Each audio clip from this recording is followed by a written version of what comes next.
Then out spake brave Horatius, the captain of the gate. To every man upon this earth, death cometh soon or late. And how can man die better than facing fearful odds for the ashes of his fathers and the temples of his gods?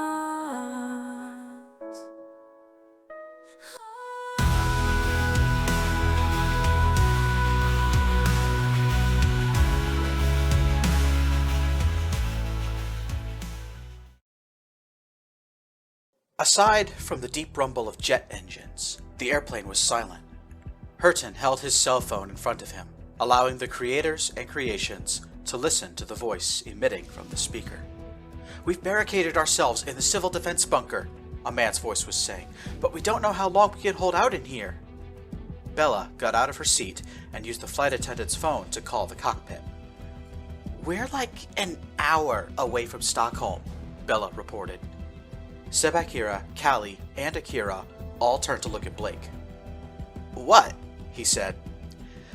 "I seem to remember that you really enjoy writing those scenes where all of the protagonists get together and plan out the final battle," Callie said. "It seems as though that moment has arrived." Trig laughed. "Callie, did you actually read any of the final battles in Blake's stories? The heroes plan, they get there, and then all hell breaks loose," he said. Marisol stood up, shaking her head. "No, Trig, that's just a common theme in Blake's stories. The plans themselves are worthless, but the act of planning is indispensable." Now the group was turning its attention onto Marisol. "So, what's our play then?" Varian asked. Marisol folded her arms in thought. "What if we pull in after everything?"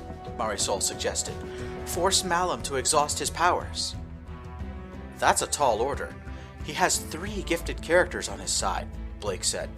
"We'd also have to exhaust Vetu, Tenna, and Cassandra." "Leave Tenna to me," Trig said. "I've got a score to settle with her." "I'll take Cassandra," Varian said. "Maybe I can break her out of Malum's control." A metaphorical light bulb illuminated Marisol's imagination. "Hey, wait a second," Marisol said. She looked toward the back of the plane where Mina was sitting. Mina was handcuffed and sat between 2 members of Callie's SWAT team. "Hey, Akira, didn't you say that you could break Malum's power over Mina?" Akira rose from her seat, about 2 rows behind Blake. "Yes, I did. I'll take care of Mina, and then I need to talk to Blake about something privately." While Akira moved to the back of the plane, Bella cut in. "What's all that about exhausting Malum? What am I missing here?" Marisol jerked her thumb at Blake. What do you call it? The magic system in Blake's universe is built on rules. One of the most important rules is that all power is finite. Any character can lose their powers if they're overused. It's happened to quite a few characters, actually. Manaki Ranjinui, Ignatius Batoski, True Raponico, and Mira Mihaka, just to name a few, Blake added. Hurton folded his arms in thought. "Any other psionic tidbits we should know before we head into this fight, Robinson? Now's the time," he said. Blake furrowed his brow.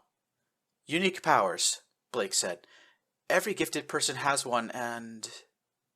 "Hey! Wait a minute, what the fuck?" Blake rose from his seat and turned to face Sebakira. The lioness widened her eyes, trying to find out why Blake was glaring at her. "You!" Blake said. "Your unique power is clairvoyance. How have you not had any visions since this whole thing kicked off?" "You're a fortune teller?" Trig said. "I've got some questions if that's the case." Sebakira raised her forepaws into the hands-up position. "It's true I sometimes have visions of the future," Sebakira said, "but I have had no such visions since arriving here in this world." But why?" Blake stammered. "Yes, why?" Bella added. "Having someone on our side who can see the future is like an instant win." Marisol tapped Blake's shoulder. "Blake, Sebakira hasn't had any visions because you haven't written any for her," Marisol's words caused a second bout of stunned silence to take the plane. After a moment, Marisol continued. Remember faith in chaos? Sebakira's visions would happen at random, which is another way of saying they only happened when the author found it convenient, when you said it was okay for her to see the future. Blake kicked an empty seat and swore. Fuck, I wish I knew I'd be writing myself into a jam 5 years later, Blake said. Fuck! Hurton tried to refocus the conversation. What about our enemies? Do they have these, unique powers? Marisol jammed her eyes shut, thinking hard. Vetu can use psionics to make herself super stealthy, and Cassandra can turn herself into a giant green monster. Emerald Avatar, Varian said. It's called the Emerald Avatar, and since it's the older version of Cassandra, she has a lot of control over it. What about the Water Witch? Callie asked. Ushka? Elasticity, Blake said nonchalantly. Ever seen a movie called The Incredibles? Picture Elastigirl, but with water. I'm not too sure how far she can go with that power, though, because she's really underdeveloped as a character. The same goes for Aisling. Blake pointed at the fairy, who turned red and tried to hide her face. What's Aisling's special power? Callie asked. Is it the shape-shifting? Weather control, Blake and Marisol said together. Blake is right. It's underdeveloped. The only one who knows how far she can take it is Aisling herself, Marisol said. Me? Really? Aisling squeaked.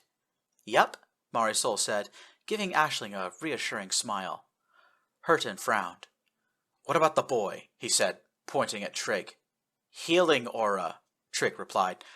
Doesn't matter if it's a physical or telepathic injury, I can patch you up. The peacock, what's her power? Hurton asked. Conti ruffled her feathers angrily.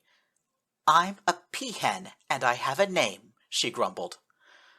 Conti can telepathically force people to fall in love with her, Blake said, but it's a watered-down version of what Malum can do. For Conti, she can only produce a strong sense of physical attraction or lust. Malum can force a deeper emotional attraction. Callie was looking discouraged. So that just leaves Akira. No! Blake and Marisol yelled together, causing everyone to startle. A small voice dared to reply. So, Akira's power isn't whatever she just did to me? Mina Soban Ray was standing up near the back of the plane. One of Callie's troopers was removing the handcuffs while Akira gently caressed the top of Mina's head. I'm afraid not, Akira replied. Then Akira turned to face everyone else. She's cured, Akira reported. It's very strange. Malum is using a mixture of domination and solace to produce the infatuation effect. Normally, these two techniques can't be mixed. Domination is permanent mind control, while solace is used to heal telepathic injuries, Sebakira explained to the group. Mina put her head in her hands. I don't know what to say. I feel so ashamed, Mina said. I fell in love with a creepy blue alien, and I don't know why. I thought he was right about everything. Akira put one arm around Mina in a tight embrace. It's okay. Being telepathically influenced like that for such a long time is traumatic. It'll take time for you to get your wits back.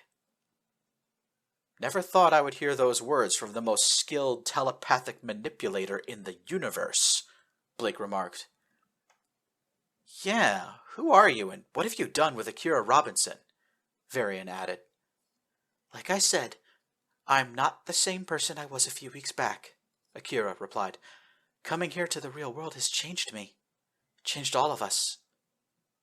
You should consider becoming a permanent resident, Callie joked. I need some company. Also, why can't we use Akira's unique power? Akira opened her mouth to speak, but both Blake and Marisol cut her off. Akira can basically create black holes, Marisol said. She's oversimplifying, Blake said. Akira can delete matter and energy whenever she damn well feels like it. But every time she does that, she inflicts permanent damage on the universe itself. That's why there's astral rifts everywhere in Song of the Solitaire. It's the damage left over from Akira using Abolish. So what I'm hearing is that Akira can instantly kill Malum if she gets close enough to him, Hurton said in a helpful tone. Yeah, if you're also comfortable with wiping out half of Sweden along the way, Blake snarked.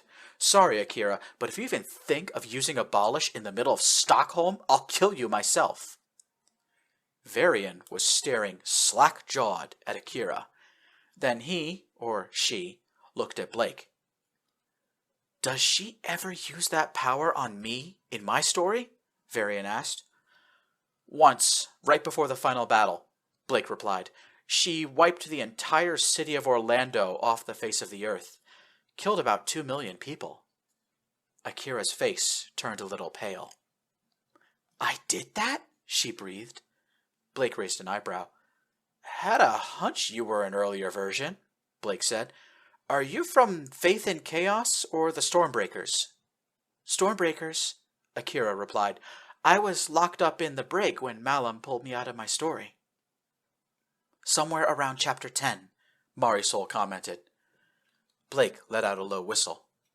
Early version of Akira with only one on-page atrocity under her belt. No wonder you had the potential to change. You're still redeemable. Callie folded her arms. Any other surprises we should know about, Blake? Any other unique powers that could turn the tide? Blake furrowed his brow in thought, but Marisol found the answer first. Tenna, Marisol gasped. Holy shit, how did we forget about her power? Blake looked at her, and then his eyes went wide. He looked at Callie. Aw, fuck! We forgot because we never wrote Tenna using it, he said. Callie, when was the last time you heard from Asimov? The invasion of Paradox HQ hit its first roadblock just beyond the atrium. We've got automated defenses ahead, Dak yelled. Stay behind this corner. Mocha grabbed her older brother and pulled on his shoulder. Back up! Let the techno-mage do her work, Mocha said. Tenna activated her celestial gauntlets. Reaching out with her psionic powers, she was able to sense the presence of a weapon hidden just around the corner. I thought these were video game developers, Tenna said. Why do they have a security droid? After a moment of searching, Tenna found it. A small robot, equipped with a nearly sapient AI, was patrolling the next corridor. It was augmented with several million nanobots and had a tight beam connection to an anti-psionic weapon embedded in a nearby wall. You can't hide from me, Tenna said. She sent a pulse of telepathic energy through 2 walls and up the next hallway. The little robot Asimov let out a series of shrill beeps and whistles as it came under attack, only to fall silent moments later. I've got it, Tenna announced. She had placed Asimov under mind control. At her command, the little robot disabled the hidden anti-psionic weapon, allowing Malum's team to press deeper into Paradox HQ. Tenna trailed behind Malum, ordering Asimov to keep up. Rounding a corner, Malum and his followers found themselves in a lounge, where 2 gray sofas faced each other on opposite sides of a pair of yellow coffee tables. The far wall was painted with a mural depicting a scene from Hearts of Iron 4. The likeness of General Douglas MacArthur peered down on the scene through his sunglasses with a disapproving glare. A group of Paradox executives stood shoulder to shoulder, hiding their fright behind expressions of determined defiance. A 50-year-old man held the center of the group, his stubble, slicked-back hair, and stubborn frown making him look like a retired action hero. While his colleagues flinched at Malum's approach, he remained resolute. I know who you are, said the CEO of Paradox Interactive. Good, good. This will expedite things, Malum replied. There is much work to do. Today we will kill the god of ink. After that, we must commence our next work. There is much to be built, to be staged. I will need you to stop reaching into your pocket. Telepathic energy wrapped itself around the CEO. He had jammed his right hand into his pocket and was attempting to grab something. Tenna felt her heartbeat quicken. The Paradox CEO was strong-willed and therefore able to resist psionic attack. Slowly, inexorably, the CEO started to withdraw a smartphone from his pocket. The Great Khan told you to stop moving, Tenna snapped. She too began to hit the Paradox leader with telekinesis, trying to force him into submission. Moments later, Cassandra and Vetu joined in. Cassandra attempted to place the CEO under mind control, while Vetu used Mind Fray to harm the man outright. To Tenna's horror, the Paradox CEO was not totally immobilized. He slid his thumb across the phone screen to unlock it. An app appeared on the screen. Tenna could see a bright red button labeled Emergency Plan A on the screen. Get the phone! Tenna shouted. Kiri, Dak, Mocha, and Ushka all lunged forward, trying to seize the CEO's phone. But the other Paradox employees took action. Like American football players, they ran interference, blocking and pushing back against Malum's followers. The Great Khan released the largest psionic pulse yet, bathing the room and its occupants in telepathic power. Then, just as the chaotic skirmish reached peak intensity, the power went out, and Paradox HQ was plunged into darkness.